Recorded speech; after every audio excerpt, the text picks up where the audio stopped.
Kecamatan Petir, Kabupaten Serang. Adapun anggota kelompoknya, saya sendiri Gali Pratama. Saya Raka Baida Safia. Saya Zaria Azizah Putri. Saya Nazia Novita Syahwa. Saya Rizka Mila Zahra. Lalu di sini untuk latar belakang sendiri, desa merupakan kesatuan masyarakat yang memiliki dasar hukum dan memiliki kewenangan untuk mengatur serta mengurus kepentingan masyarakat. Nah, ini juga berdasarkan hak-hak atas asal-usul dan juga tradisi dari desa tersebut. Nah, menurut Ramanekan Amsulmi tahun 2021, desa itu merupakan hasil perpaduan antara aktivitas manusia dan juga lingkungan yang membentuk kesatuan sosial, ekonomi, budaya, serta menjadi ruang sosial berbasis gotong royong dan lainnya. Nah, desa ini sendiri melalui Undang-Undang Nomor 6 Tahun 2014, desa menjadi lebih otonom dan juga partisipatif dengan tata kelola pemerintahan yang dijalankan oleh kepala desa, perangkat desa, dan juga BPD berdasarkan prinsip transparansi, akuntabilitas, efisiensi, dan juga partisipasi masyarakat. Nah, desa yang kita ambil sendiri ini merupakan desa Bojonangka di Kecamatan Petir di Kabupaten Serang dari hasil pemekaran dari desa Padasuka pada tahun 1979 dengan luas desa Bojonangka sekitar 678 hektar. Nah, desa ini berlokasi strategis dekat ibu kota provinsi Banten dan ini merupakan tata kelola pemerintahan untuk meningkatkan pelayanan publik serta mengembangkan potensi lokal yang berkelanjutan.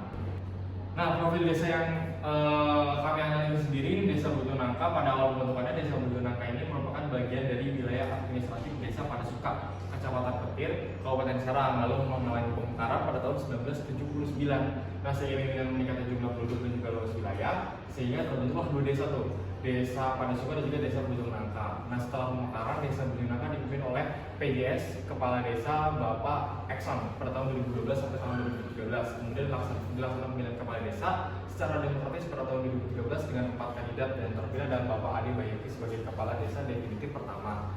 Nah, terbentuknya pemerintahan definitif ini menandai awal kemandirian desa Bojonangka dalam mengatur urusan pemerintahan dan juga meningkatkan pelayanan publik serta mengembangkan potensi lokal. Nah, ini visi dan juga misi dari desa Bojonangka itu sendiri. Pertama, untuk visi sendiri terwujudnya desa Bojonangka yang maju, sejahtera, cerdas, dan juga berakhlakul karimah. Dengan misinya juga mewujudkan masyarakat yang aman, tertib, bersih, baik dari sisi lingkungan maupun perilaku KKN. Nah, yang kedua tuh menyelenggarakan pemerintahan yang kredibilitas dan kapabilitas, menyelenggarakan pemerintahan yang adil dan lebih mengedepankan kepentingan masyarakat, mewujudkan desa berkarakter dan juga berbudaya, mewujudkan desa yang berkemajuan secara teknologi, dan yang terakhir itu mewujudkan desa yang religius, berakhlak karimah, serta berdaya saing baik untuk pemerintah, swasta, dan juga sebagainya.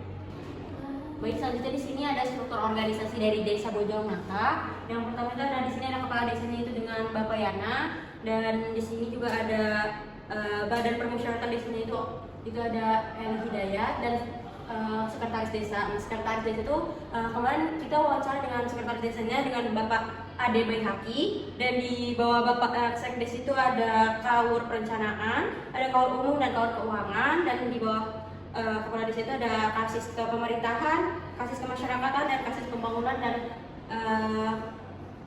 permasalahan masyarakat.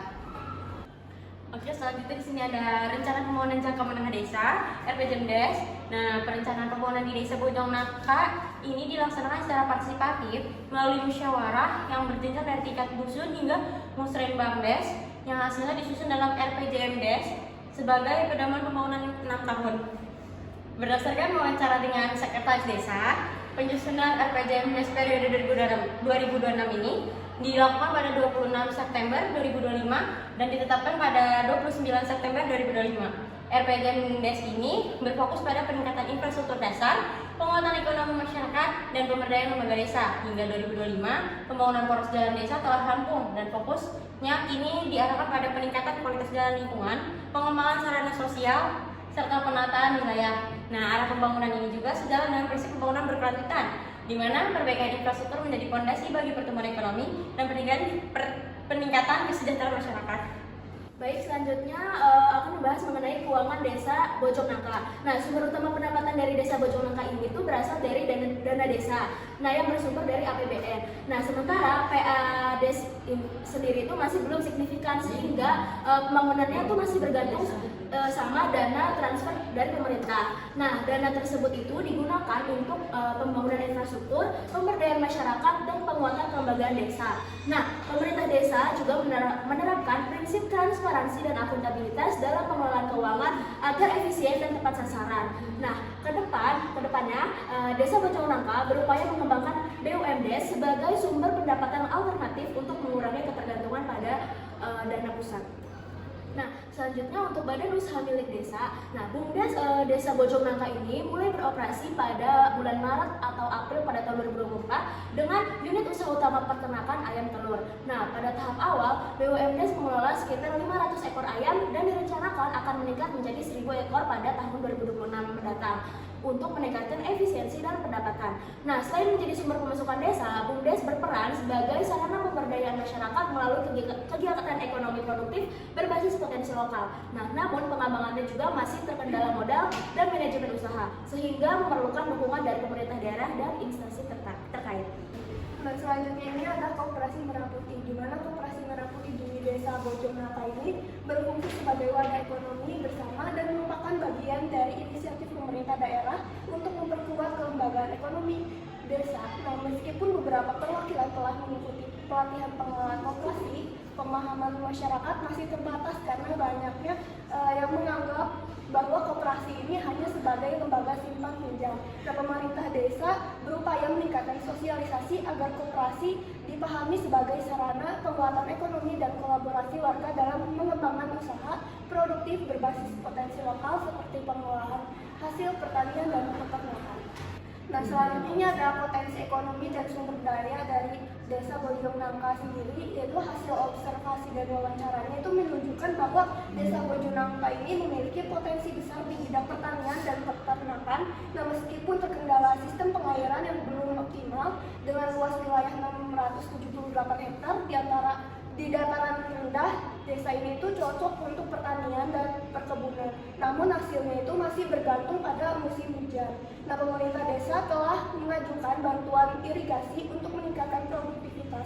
Selain itu juga potensi peternakan ayam petelur yang dikelola oleh BUMDes serta ekonomi kreatif masyarakat terus dikembangkan. Nah, letaknya yang strategis dengan ibu kota provinsi dan Kabupaten Serang memberikan peluang besar bagi perdagangan dan distribusi hasil lokal, dan menjadikan Desa Bojongnangka ini berpotensi menjadi desa mandiri berbasis ekonomi lokal. Oke, selanjutnya kita masuk pada kesimpulan. Nah, dari hasil observasi dan wawancara yang telah dilakukan oleh kelompok kami, hasilnya itu menunjukkan bahwa tata kelola pemerintahan Desa Bojongnangka ini telah berjalan cukup baik dan juga sejalan dengan prinsip good governance. Nah, pemerintah desa ini telah menyusun RPJMD secara partisipatif, mengelola keuangan secara transparan dan akuntabel, serta terus mendorong penguatan ekonomi melalui BUMDes dan juga Koperasi Merah Putih. Lalu potensi utama desa ini itu terletak pada sektor pertanian dan juga peternakan, meskipun masih terkendala sistem irigasi dan juga manajemen usaha yang baik. Lalu pemerintah desa juga tetap berkomitmen meningkatkan kapasitas aparatur dan mengoptimalkan potensi lokal untuk mewujudkan desa yang mandiri, produktif, dan juga berkelanjutan. Selanjutnya, kelompok kami telah membuat saran untuk pemerintah Desa Bojongnangka, yaitu pemerintah Desa Bojongnangka perlu terus meningkatkan kapasitas aparatur agar tata kelola pemerintahan semakin efektif dan juga transparan. Nah, penguatan BUMDes dan juga Koperasi Merah Putih perlu diprioritaskan melalui peningkatan modal, manajemen, dan juga sosialisasi agar partisipasi masyarakat itu meningkat. Selain itu, percepatan perbaikan infrastruktur pertanian, terutama sistem irigasi, penting untuk mendukung sektor ekonomi utama desa. Kolaborasi dengan pemerintah daerah dan instansi terkait juga diperlukan untuk memperluas akses pendanaan dan juga pembinaan. Nah, dengan langkah ini, Desa Bojongnangka diharapkan dapat tumbuh menjadi desa yang mandiri, maju, dan berdaya saing secara berkelanjutan. Sekian presentasi dari kelompok kami, kelompok 5. Terima kasih. Wassalamualaikum.